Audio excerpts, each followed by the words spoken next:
जय श्री कृष्णा, जय श्री राम, जय गौ माता, जय राधे श्याम। आप देख रहे हैं तुलसी तपोवन यूट्यूब चैनल और इस वीडियो में हम चर्चा कर रहे हैं चैत्र मास के कृष्ण पक्ष में पड़ने वाली एकादशी, उसकी व्रत कथा। सुनिए इस कथा की फलश्रुति क्या है, एकादशी व्रत की महिमा क्या है और चैत्र के कृष्ण पक्ष में पड़ने वाली इस एकादशी व्रत को कैसे किया जा सकता है। ऐसी तमाम बातें आप सुन रहे हैं। एक बार धर्मराज युधिष्ठिर ने भगवान श्री कृष्ण को कहा। युधिष्ठिर उवाच, युधिष्ठिर बोले, फाल्गुनस्य सिते पक्षे श्रुता च आमलकी तथा चैत्र से कृष्ण पक्षे तो किम नाम एकादशी भवेत। यानी फाल्गुन शुक्ल पक्ष की आमला की एकादशी का महात्म मैंने भगवान आपके श्रीमुख से सुना, लेकिन चैत्र के महीने के पहले पक्ष में पड़ने वाली एकादशी का नाम क्या है, ये आप बताइए। धर्मराज युधिष्ठिर की बात सुनकर के भगवान श्री कृष्ण बोले। भगवान श्री कृष्ण ने कहा कि शृणु राजेंद्र वक्ष्यामि आख्यानम पापनाशनम यल्लोमसो ब्रवीत पृष्ठो मानधाता चक्रवर्तिनः। वो कहते हैं, भगवान कहते हैं, हे राजेंद्र, मैं पापनाशक आख्यान कह रहा हूँ, उसे आप सुने। चक्रवर्ती महाराज मानधाता के द्वारा पूछे जाने पर उसे महर्षि लोमस ने जो कहा था वही मैं आपको सुना रहा हूँ।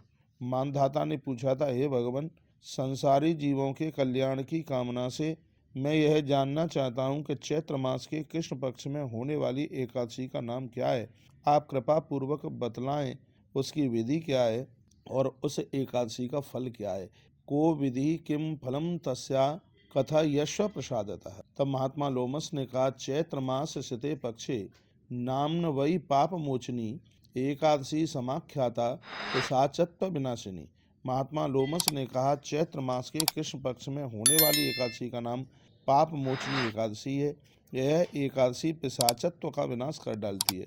हे राजन, मैं उस एकादशी की कामनाओं को पूर्ण करने वाली तथा सिद्धि प्रदान करने वाली कथा कहता हूँ, उसको आप सुने। यह कथा विचित्र शुभ देने वाली है, पापों का नाश करने वाली है तथा यह धर्म को प्रदान करने वाली है। शृणु तस्या प्रवक्ष्यामि कामदाम सिद्धिदाम नप कथाम विचित्रास्वदाम पापग्निम धर्मदायिनी। यानी पापों को नष्ट करने वाली, धर्म को बढ़ाने वाली है। प्राचीन काल में अप्सराओं से सेवित तथा भ्रमरों से भरे हुए चैत्र रथ वन में गंधर्वों की कन्याएं किन्नरों के साथ वाद्य बजाते हुए रमण कर रही थीं। इंद्र इत्यादि देवता भी क्रीड़ा कर रहे थे। चैत्र रथ से भिन्न कोई दूसरा स्थान सुखद नहीं था। उस वन में बहुत से मुनिगण तपस्या कर रहे थे। वहां पर मेधावी नामक ब्रह्मचारी मुनि को मोहित करने के लिए उन अप्सराओं ने उपक्रम किया। मंजू घोषा नाम की एक विख्यात अप्सरा उनके प्रति अपने भावों को अभिव्यक्त करती हुई वहां आई। उनके भय से वह उस आश्रम से एक कोस दूर रहती थी। वह मधुर गीत गाती थी और वीणा बजाती थी। पुष्प तथा चंदन से अलंकृत तथा गाने वाले उसको देख करके मोहित हो जाते थे। शिव भक्तों तथा मुनीश्वरों पर विजय प्राप्त करने की इच्छा से मन का पुत्र काम भी उसके शरीर में निवास करता था। कामोपि वियांग कांची शिव भक्तान मुनीश्वरान तस्या शरीरे संभास सम करुण मनसा सुता।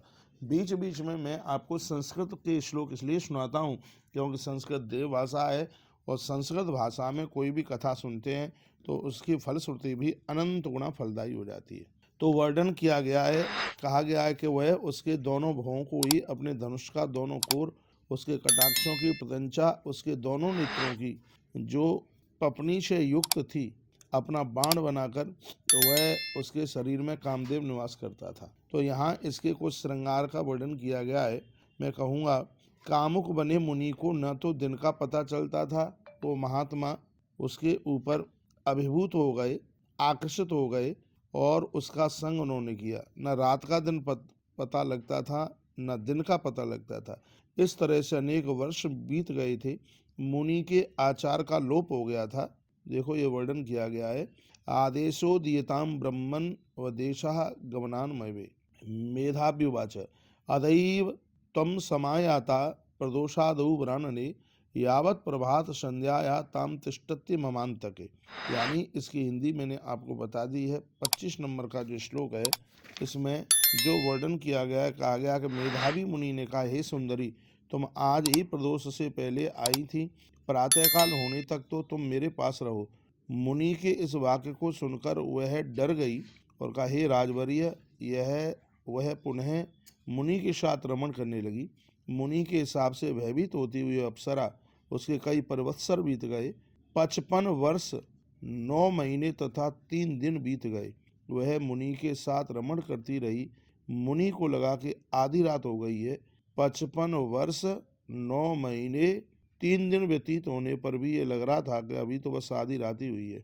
उस समय के बीत जाने पर उसने पुनः मुनि से कहा, हे ब्राह्मण, आज्ञा दीजिए मुझे अपने घर जाने के लिए। तब मेधावी महात्मा ने कहा, अब सवेरा हो गया है, मेरी बात सुनो। जब तक मैं संध्या कर लूं तब तक तुम यहीं ठहरो। प्रभात मधुनां चास्ते श्वेतां वचनम मम संध्यायावच्च कुर्वेयम तावत त्वं बहिस्त्रा भव। मुनि के इस वाक्य को सुनकर वह आनंद मग्न हो गई। सुंदर मुस्कान वाले उसने थोड़ा मुस्कुरा करके कहा। अप्सरा बोली, हे विपेंद्र, आपकी कितनी संध्याएं बीत गई हैं। मेरे ऊपर कृपा किए हुए आपका कितना समय बीत गया, इस पर विचार करें।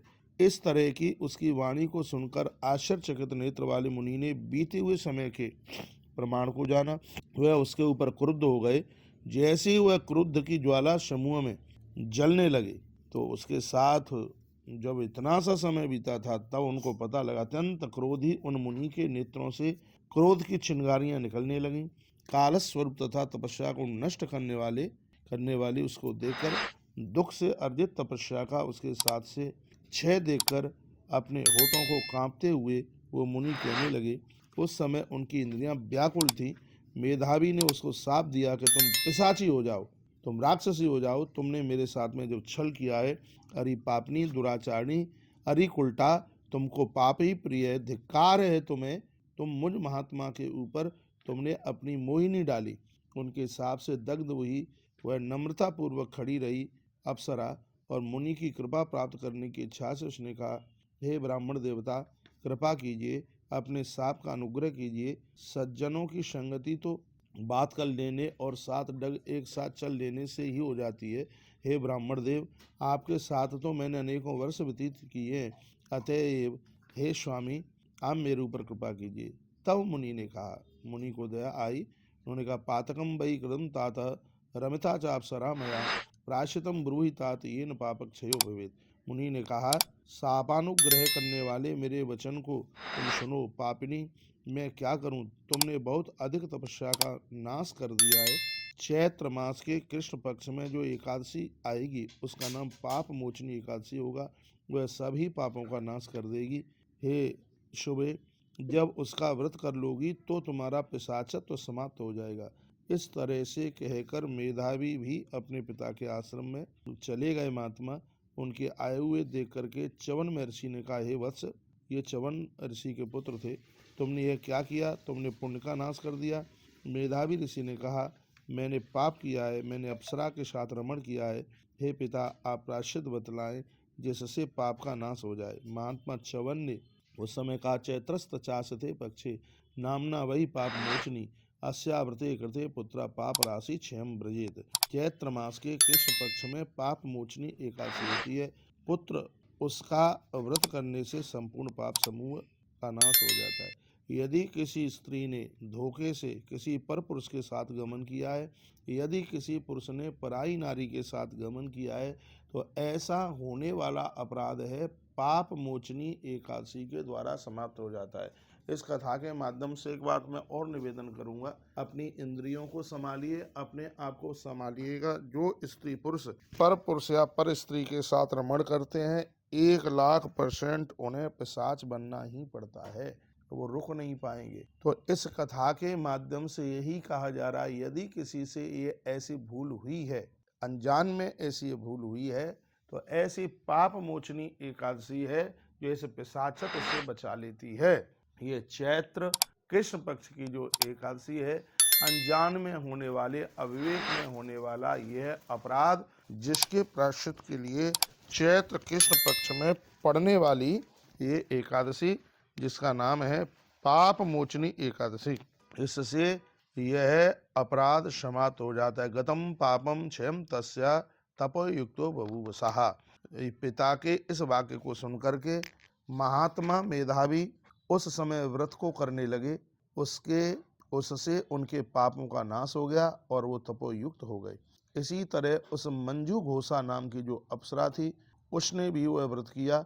वह भी पाप मोचनी एकादशी व्रत के प्रभाव से पिशाचत्व से मुक्त हो गई और वह श्रेष्ठ अप्सरा दिव्य रूप धारण करके वो स्वर्ग में चली गई।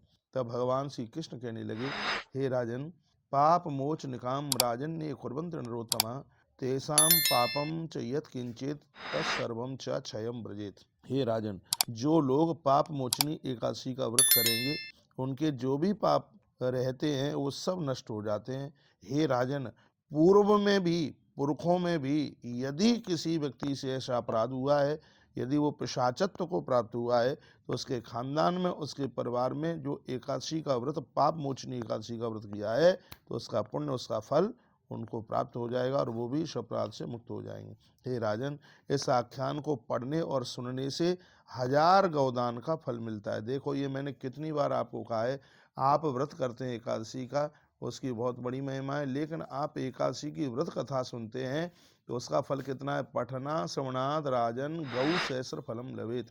ये स्वयं भगवान श्री कृष्ण के शब्द हैं। धर्मराज युधिष्ठिर को कहते हैं, जो लोग इस कथा को पढ़ेंगे, सुनेंगे, सुनाएंगे, तो उनको 1000 गौदान करने का फल प्राप्त होगा। ब्रह्मघाती, स्वर्ण चोरी करने वाला, सुरापाई, शराब पीने वाला तथा गुरु पत्नी के साथ में संबंध गलत बनाने वाला, इनको महापापी कहा गया है। ऐसे लोग भी एकादशी व्रत कथा के श्रवण मात्र से महाराज वो भी इस पाप से मुक्त हो जाते हैं। बहु पुण्य प्रदम यही था तत्करणांत व्रत उत्तमम। तो यह जो व्रत है, जो बहुत ज़्यादा फल देने वाला है, वो बड़े भाग्यशाली लोग हैं जिन्होंने पाप मोचनी एकादशी का व्रत किया है।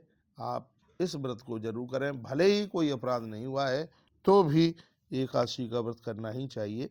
एकादशी विष्णु प्रिया है और ऐसी देवी, ऐसी माँ एकादशी मैया जो संपूर्ण जगत का कल्याण कर रही है।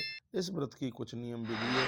प्रातः भोर में जल्दी जागिएगा, स्नान कीजिएगा, तुलसी माँ को वंदन पूजन कीजिएगा, गैया माँ की परिक्रमा कीजिएगा, एकादशी व्रत कथा सुनिएगा, सालराम भगवान को दूध दही पंचामृत से स्नान कराइए।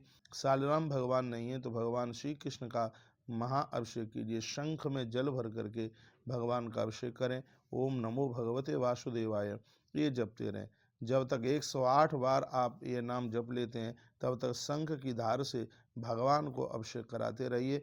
भगवान के माथे पर पीला चंदन जरूर लगाइए, पीली पोशाक उन्हें पहनाइए और भगवान को फिर आप भोग लगाइए। केसर की खीर, समा के चावल की भी आप बना सकते हैं। तो यह आप भगवान को भोग लगाएं।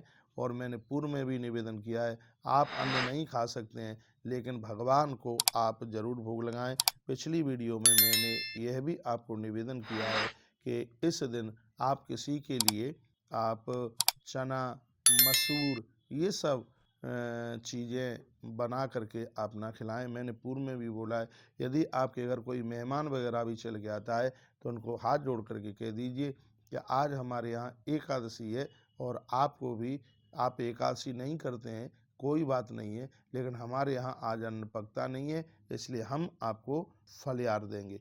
अब मैं आपको ये निवेदन करना चाहूँगा, आप एकादशी का व्रत करते हैं और आपके घर में एकादशी का व्रत करते नहीं है, तो उनका आपको भोजन बनाना है। तो प्लीज़ आपसे मेरी प्रार्थना है, चना, किसी भी प्रकार की दाल और किसी भी प्रकार का चावल ना पकाएं।